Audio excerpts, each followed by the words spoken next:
our demonstration of making Grammy's Nibble Bait.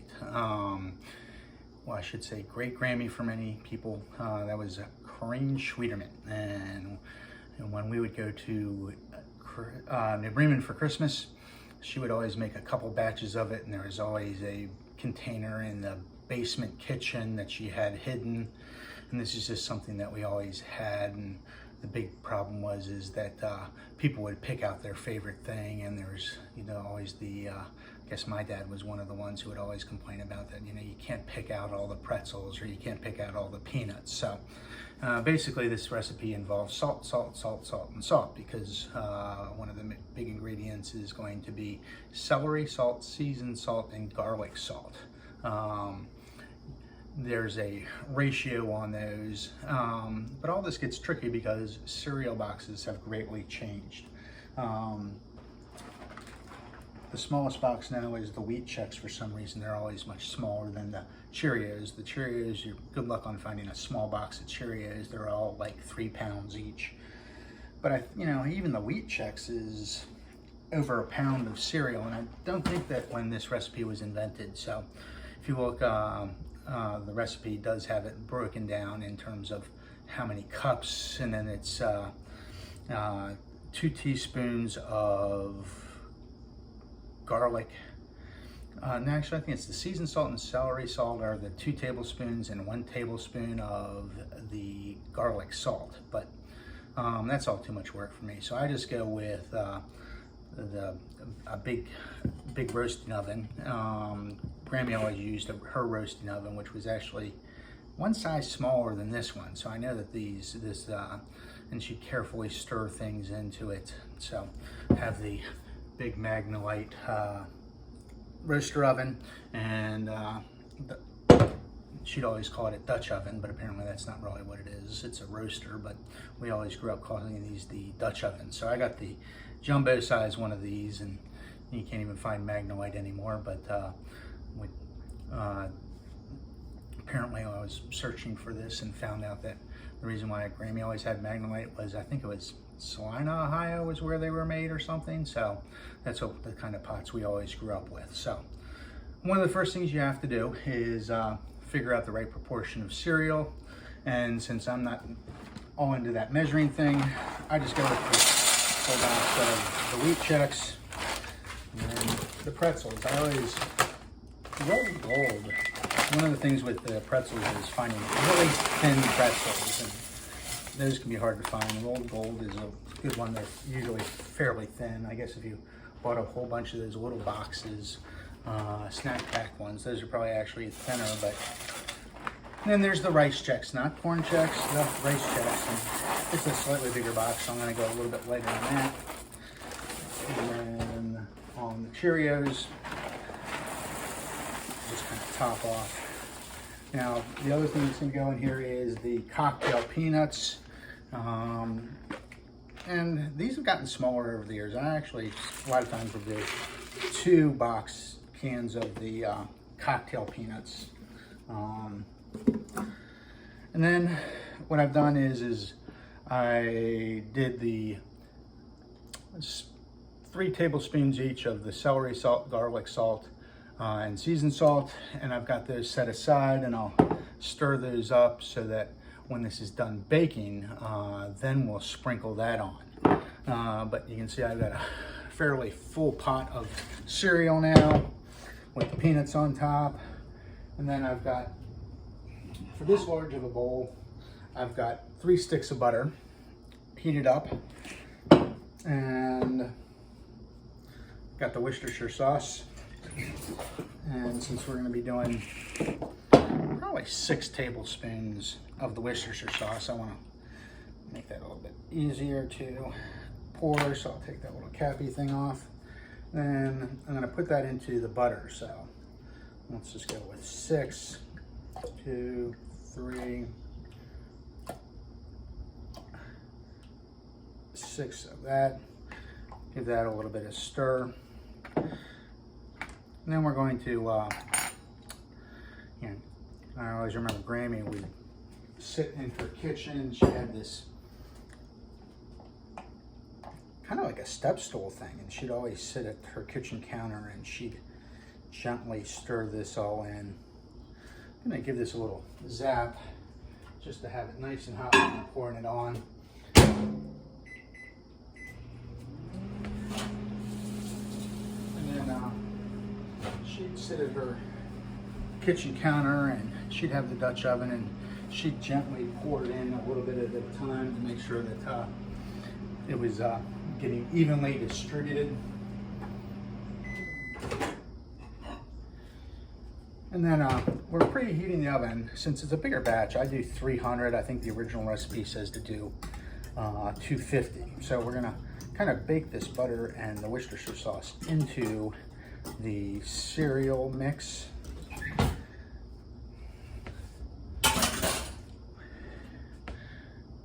And then kind of go around the edges to get it in there. But I find that if you hold that lid on, you can get it mixed around a little bit better, and you're gonna spill as much cereal as you would if you were doing that stirring, unless you were as careful and gentle as Grammy was with pouring it on. So I just want to make sure that that gets fairly even distributed. So just about all of the cereal has some of that butter and Worcestershire sauce on it for the flavoring, but also is at the end when you're done baking, you want it all to be kind of equally wet so that the seasoning, the powdered dry seasoning, will stick to the cereal and everything. So gotta get that put in there pretty good. And then after this, we're gonna put it into the oven, and we're gonna bake it for 30 minutes, but we're gonna do it in 10-minute increments, because every 10 minutes you're gonna take it out, give it a good shake or a good stir. Now I do this covered, partially because that way when you take it out, you've got the lid on there to give it the shake. But I've heard other people get one of those, since if they don't have the big Dutch oven, they get one of those disposable aluminum roasting pans, and do it uncovered and just use that to stir. So you can see, if I can see just how it's got a little bit of shininess there on some spots. You might be able to see that. That's, you know, you got the butter fairly evenly coated there. Let's give it one more shake. Then we're just gonna put it in the oven, preheat it to 300, and I'm gonna set the timer for 10 minutes. And then in 10 minutes, I'll pull that out, and I'll give that a little bit of shake, put it in there again, and for a total of 30 minutes. I'm gonna stir up the seasonings a little bit. And after that final batch, cooking time, I'm gonna pull it out, and then I'll just sprinkle this over a little bit at a time, stirring it in, or in this case, shaking it in. And then I actually try not to, when you do it this way, you're gonna end up with, I've been accused of making it way too salty. So I try to, when I'm stirring this in, not put it all in. You can always add more, you can't take it out. So shake it in a little bit at a time. And then also when it's warm, when it cools off, it almost tastes stronger. And of course, you know, after you've tasted it 3 times, your tongue becomes a little bit numb. And so always tend to try to leave a little bit of this left over when you go with this much of the celery salt, especially if you're not careful and you're doing heaping teaspoons or tablespoons instead of just a even measurement. But you can always add a little bit more in and it'll stick pretty good. But we're gonna come back in a few minutes and give it another shake. So I've got this version of the recipe here, and it says 2 sticks of butter, 2 tablespoons of Worcestershire sauce, and that you should pour that over the cereal and cook for 30 minutes at 250, stirring every 10 minutes. And then for the spices, it has 1 tablespoon of garlic sauce, 2 tablespoons of celery salt and 2 tablespoons of seasoned salt. And Grammy always used Lowry's seasoned salt, but I think that with all that salt in there, it's hard to tell any difference. Now, if you want to make a vegan version of this or vegetarian version of it, Nature's Promise is a good spread. You just have to make sure you get the vegetarian or vegan one depending on who you're cooking it for. And then you have to find a vegan Worcestershire sauce. Worcestershire sauce apparently is basically soy sauce with some extra spices and anchovies in it. So if you have someone who is strictly vegetarian or vegan, they're not going to want to have those anchovies, so you got to find a vegan. You can order that on, bottle that on Amazon pretty easily, and mix that in. So now the cereal boxes, this, I've seen a couple different versions. For this recipe, it says 1 pound each of the wheat Chex, Cheerios, rice Chex, and then the bag of pretzels and a can of the cocktails peanuts. So that's one version in terms of that. I think that might be a little big for the cereal. I think they were probably more like 10-ounce boxes rather than 16-ounce boxes. So I think that you don't want to go light if you want to follow those versions. So here's the first 10 minutes. Just take it out. Make sure I give it a little bit of shake. Try to get that butter off the bottom, get it towards the top. Get that to settle down so it's not all spilling over. Give it a look. Yeah, I might do one more shake. Get it all evenly distributed with that butter so there's no dry pieces of cereal in there.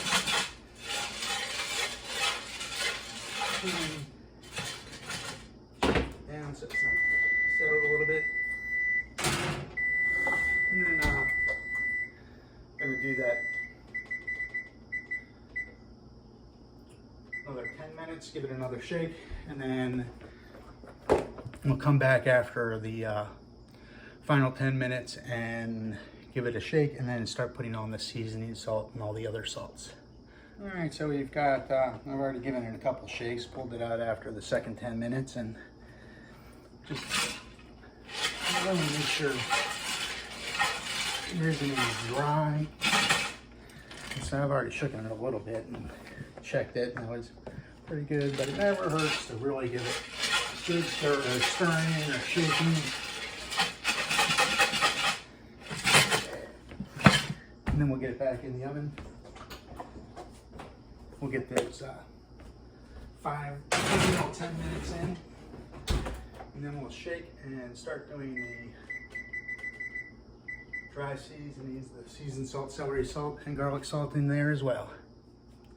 Okay, so here we go. That was the final 10 minutes. So, we still want to give a little bit of a shake here. Final shake, and then start stirring in the dry spices. Now, if you're doing the shake, make sure you settle it back down or you'll spill all over the floor. So I've got the big pile of salt all mixed in. I'm just going to sprinkle it around the top.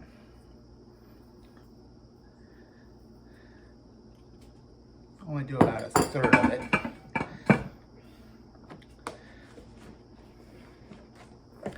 And then want to make sure you get around the edges. It's good to do this when it's hot, I think. I think that does help. You don't want to let it sit and cool and then add the salt, because it's not going to stick as much, and I think it helps kind of bloom the spices to have it in the hot pan a little bit. So,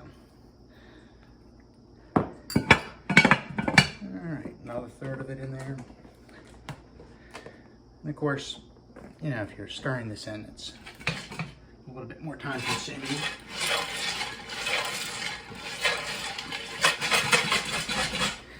Of course, this doesn't end up leading to a very salty, messy lid.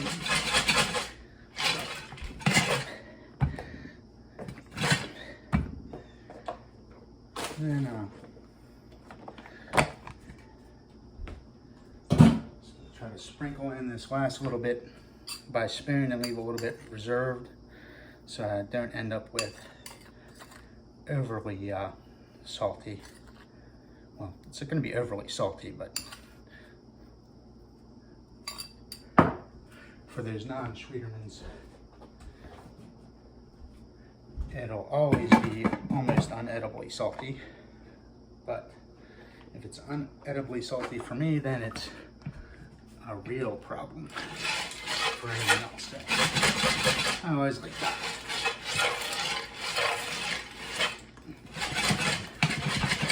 Leave a little bit out.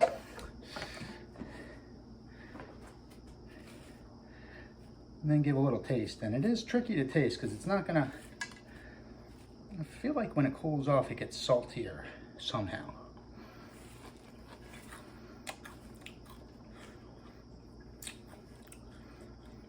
And there's those little pieces that have the extra butter on them. So they're a little saltier.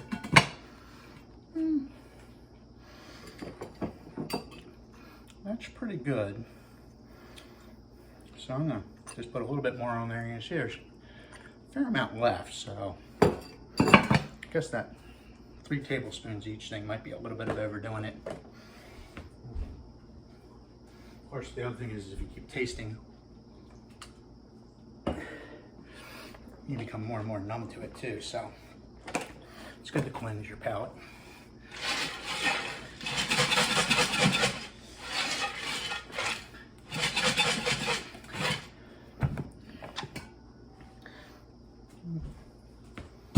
And there, I think we have our Nibble Bait. And of course, you know, if after it cools off, it seems like it needs more, I can add that last little bit in. It's not going to stick as much, but the cereals will pick it up a little bit. So one of the things that you get spoiled by making it is you taste it warm. The warm Nibble Bait is pretty good. I never microwaved it, just see how it tastes microwave, but it's a thought, because it is pretty good warm. But I think that's just about super salty, but still edible. So I might let this sit and cool off before I put it in containers. Now, you know, trust me, this is a fairly forgiving recipe. I've gotten carried away sometimes. And of course, if you ever don't have celery salt and you decide to add some Old Bay salt instead, don't serve that to anyone who is going to complain about it not being Grammy's Nibble Bait and think it tastes terrible. But you can play around with these things, make it more buttery, less buttery, more peanuts, more pretzels. Pretty forgiving recipe to play around with. And as long as you stick with the seasoned salt, celery salt, and garlic salt, whatever the proportions should be, people are gonna think of it as being Grammy's Nibble Bait. And it does go quick, so it never hurts to pull out a bag and stuff it somewhere for yourself so that when it magically all disappears because it gets eaten relatively quickly, you have a little stash for yourself hidden somewhere. Hope you enjoy this instructional on how to make Grammy's Nibble Bait and can carry on this family tradition at the holidays, especially at Christmas time for me.